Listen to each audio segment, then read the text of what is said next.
video on demand. You just Google it. It's there everywhere. It's in every language, every country, everywhere. And Matthew, we've seen your challenge to Devin Larratt on this channel. You pronounce his last name a little different. Of course, he's the former world arm wrestling champion. But for those that don't know, you used to be an MMA fighter, I guess. Obviously, I believe I've seen some of your amateur wrestling technique videos. You know a thing or two about that. Can you tell us a bit about your background? My background in amateur wrestling, MMA, grappling, pro wrestling has always been, as a hobbyist, I did wrestle in high school and college, and then when I got out of college, I got into judo. That was how I stumbled into pro wrestling. Back in the day, it was like back in '95. It was a funny story because I was training at Akari Judo with my buddy Dave, and I know this is a pro wrestling channel, so I think the pro wrestling fans will appreciate this, because this was a long time ago. This was, oh God, almost a quarter century ago now. And back then, nobody knew how to get in pro wrestling. So my buddy Dave, we're at the judo place. He had wrestled for a rival high school for New Fairfield, and we're over there, and he's telling me he's going into pro wrestling. And I said, man, I always wanted to get into pro wrestling, man. So he told me he was training at Killer Kowalski's school in Connecticut. And Killer Kowalski actually ended up trained Triple H and a number of guys. I never went to that school. China, I never went to that school, but what Dave did was he brought me around as his opponent, and that was how I stumbled into the pro wrestling world. And I went around from where he's from, New York.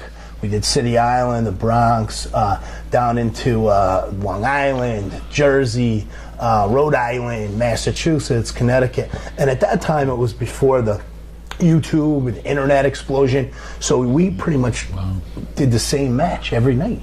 The same match every night, and we had a routine down. And it was a lot of amateur wrestling and judo stuff, and we worked in some subs from judo, so it was a different style. So I always took guys that I was coached in amateur wrestling into pro wrestling with me, like Steve Volponi, like Mike Ellis, the guy Shane Lee that I wrestled at a drunken in a drunken state at Beer Babes and Brawls that I hosted with Angry Grandpa. So I always believe that amateur wrestlers can go into pro wrestling without formal training. I was always kind of a showman too. I was actually voted in high school most likely to be WWF champion, believe it or not, because I was an amateur wrestler, and I went back, actually you were there when I went back to my high school, and I headlined a show for the wrestling team for the Bears to get new mats, and the new coach asked me to come back.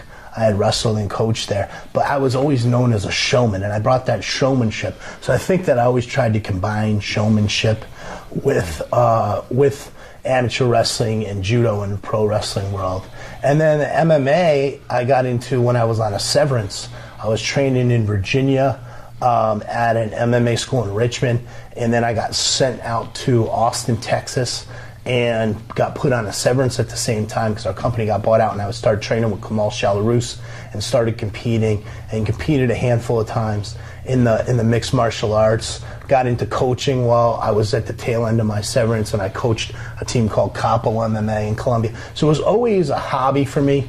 I remembered one thing that Billy Wicks told me, who was one of my mentors and coaches in pro wrestling and grappling, was always have a job, because never expect that you're going to be able to make a living. So my main source of income over the years has been, I've had 25 years in the alcoholic beverage industry. I run a distributor in South Carolina. So the pro wrestling, grappling, coaching, MMA has always been a side thing and a side business.